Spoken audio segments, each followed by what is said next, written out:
بسم اللہ الرحمن الرحیم۔ السلام علیکم دوستو، محترم سامعین اور ہمارے عزیز سبسکرائبرز، آپ سب کو خوش آمدید۔ سبسکرائبرز تو بہتر جانتے ہوں گے کہ ان کے پاس جو ویڈیوز پہنچ رہی ہیں ان سے نہ صرف احادیث مبارکہ بلکہ قصائص الانبیاء سے بھی ہماری شناسائی ہوتی ہے، اور ان پر عمل کر کے ہماری زندگی اور روزمرہ کے معمولات میں کافی بہتری پیدا ہو رہی ہے۔ اور یہ بڑی خوشی کی بات ہے کہ ہمارے سبسکرائبرز کے علاوہ نان سبسکرائبرز کی بھی ایک کافی بڑی تعداد ہماری ویڈیوز دیکھتے ہیں۔ اس لیے گزارش کی جاتی ہے کہ جن دوستوں نے ابھی تک چینل سبسکرائب نہیں کیا وہ بھی فوراً یہ چینل سبسکرائب کر لیں تاکہ وہ بھی ہماری نئی آنے والی ویڈیوز سے استفادہ حاصل کر سکیں۔ شکریہ۔ آئیے سامعین، اب ہم آپ کو اپنی نئی ویڈیو کی طرف لے چلتے ہیں۔ ہماری یہ نئی ویڈیو فتنہ دجال کے متعلق ہے۔ مختلف سوالات ہیں جن کے جوابات قرآن و حدیث کی روشنی میں دینے کی کوشش کی گئی ہے۔ آئیے شروع کرتے ہیں۔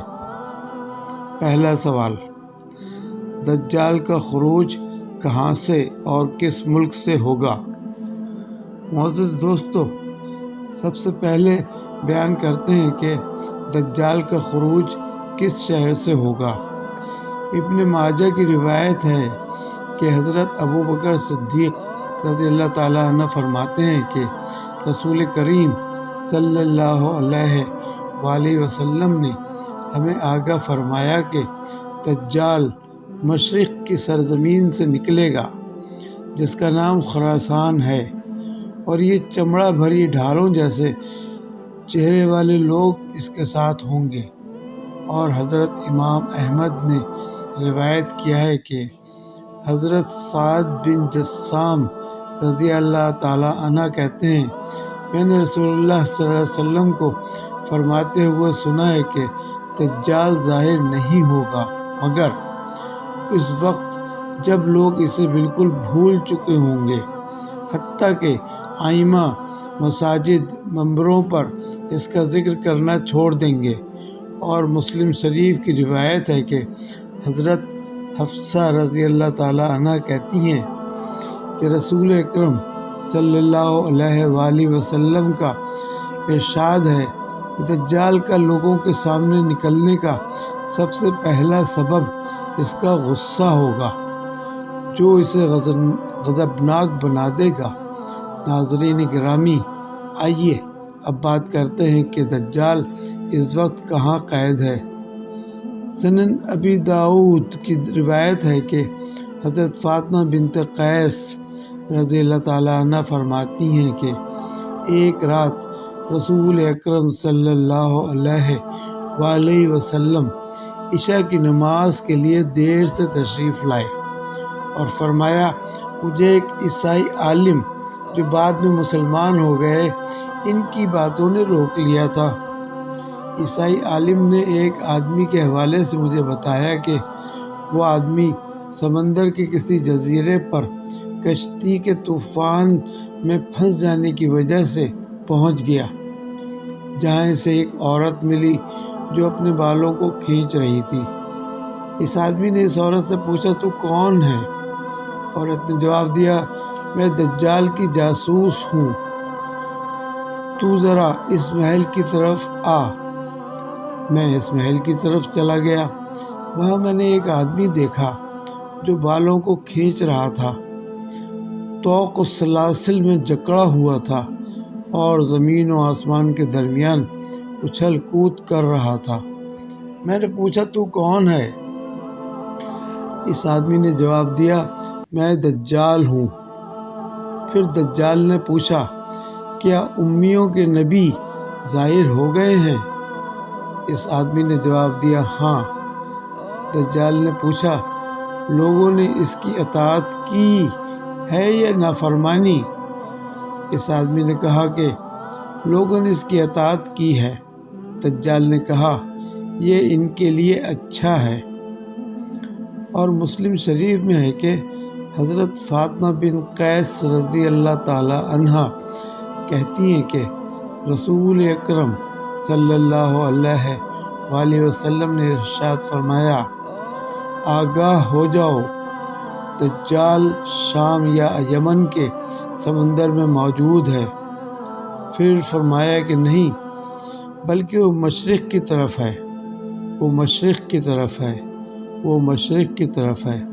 پھر آپ صلی اللہ علیہ وآلہ وسلم نے اپنے ہاتھ مبارک سے مشرق کی طرف اشارہ کیا۔ دوسرا سوال، دجال کون ہے؟ اس کا اصل نام کیا تھا؟ اس کا تعلق کس گھرانے سے تھا؟ اور اس ملعون نے کون سا ایسا گناہ کیا تھا کہ اس کو دجال بنا دیا گیا؟ مسلم شریف کی روایت ہے کہ حضرت ابو سعید خضری رضی اللہ تعالی عنہ ارشاد فرماتے ہیں کہ ابن سیاد نے مجھ سے کچھ باتیں کی جن کی وجہ سے مجھے اس سے برا کہنے میں شرم محسوس ہوئی۔ وہ مجھ سے کہنے لگا، میں نے اپنے بارے میں لوگوں سے معذرت کی کہ میں دجال نہیں ہوں، لیکن اے اصحاب رسول اللہ، معلوم نہیں تمہیں میرے بارے میں کیا گمان ہو گیا ہے کہ کیا رسول اکرم صلی اللہ علیہ وآلہ وسلم نے نہیں فرمایا کہ دجال یہودی ہوگا اور میں تو مسلمان ہوں؟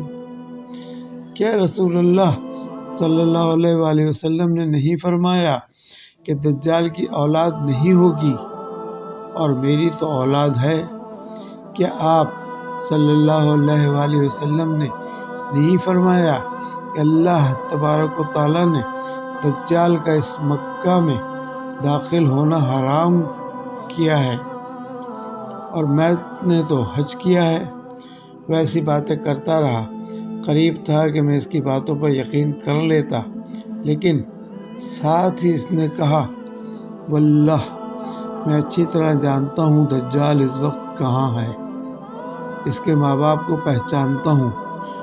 لوگوں نے ابن سیاد سے پوچھا، تجھے پسند ہے کہ تو ہی دجال ہو؟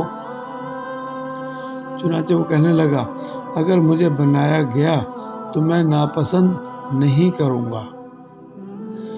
امام مسلم ایک اور روایت بیان کرتے ہیں کہ حضرت عبداللہ بن مسعود رضی اللہ تعالی عنہ ارشاد فرماتے ہیں، ہم رسول اکرم صلی اللہ علیہ وآلہ وسلم کے ساتھ تھے، ہمارا گزر بچوں کے درمیان سے ہوا، ان میں ابن سیاد بھی تھا۔ تمام بچے بھاگ گئے، لیکن ابن سیاد بیٹھا رہا۔ آپ صلی اللہ علیہ وآلہ وسلم کو یہ بات بری لگی۔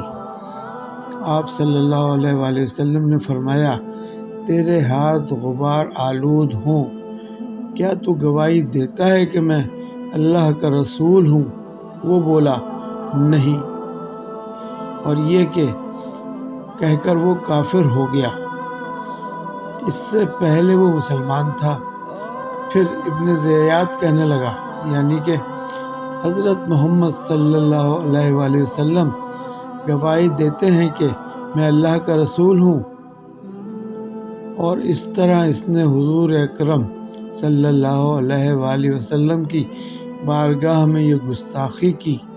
تو حضرت عمر رضی اللہ تعالی عنہ جو آپ صلی اللہ علیہ وآلہ وسلم کے ساتھ تھے، انہوں نے کہا، یا رسول اللہ صلی اللہ علیہ وآلہ وسلم، مجھے اجازت دے، میں اسے قتل کر دوں۔ اور حضرت عمر رضی اللہ تعالیٰ عنہ نے یہ اس وجہ سے کہا تھا کہ کیونکہ دجال اس وقت مرتد ہو گیا تھا، کیونکہ اس نے حضور اکرم صلی اللہ علیہ وآلہ وسلم پر ایمان لانے سے انکار کر دیا تھا۔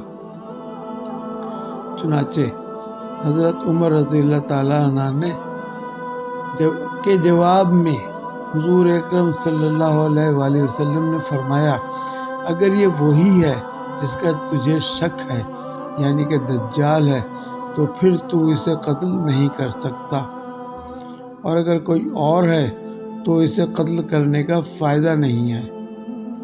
محترم دوستو، اہل علم کی تحقیق کے مطابق ابن سیاد ہی وہ دجال ہے جسے اللہ تعالیٰ کے حکم پر فرشتوں نے کسی جزیرے میں باندھ رکھا ہے اور قیامت کے قریب وہ ظاہر ہوگا۔ اگرچہ وہ مدینہ میں پیدا ہوا اور مکہ مکرمہ میں اس نے حج بھی کیا، لیکن جب وہ فتنہ پیدا کرنے کے لیے ظاہر ہوگا، یعنی کہ جب اللہ تعالیٰ اس کو قرب قیامت میں ظاہر کرے گا، تو وہ مکہ مکرمہ اور مدینہ منورہ میں داخل نہیں ہو سکے گا، جس طرح کہ اللہ کے پیارے حبیب محمد صلی اللہ علیہ وآلہ وسلم نے ارشاد فرمایا۔ امید ہے کہ آپ کو ہماری آج کی ویڈیو بھی پسند آئی ہوگی اور آپ اس کو بھی ضرور لائک کریں گے اور اپنے دوستوں میں شیئر کریں گے اور سبسکرائب کریں گے۔ بہت شکریہ۔ اللہ حافظ۔